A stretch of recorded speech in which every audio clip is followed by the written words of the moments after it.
হঠাৎ করে বিশ্ববাজারে স্বর্ণের দাম অতিমাত্রায় বৃদ্ধি পেয়েছে। ধারণা করা হচ্ছে মার্কিন কেন্দ্রীয় ব্যাংক ফেড আগামী সপ্তাহেই সুদের হার কমাতে পারে। এমন প্রত্যাশায় ডলার দুর্বল হওয়ায় স্বর্ণের দাম ঊর্ধ্বমুখী হয়েছে।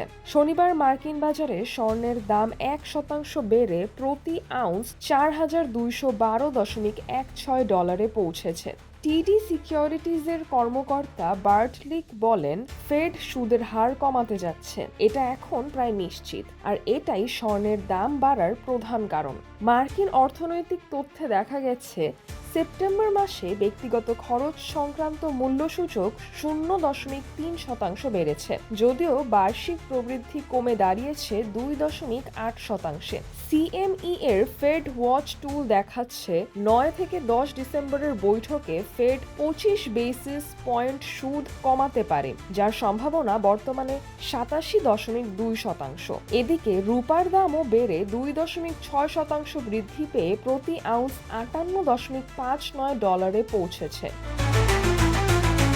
এর আগে রূপার রেকর্ড ছিল 59.32 ডলার। বিশ্লেষক বার্ট মেলেক জানান, রূপা এখন স্বর্ণের গতিই অনুসরণ করছে।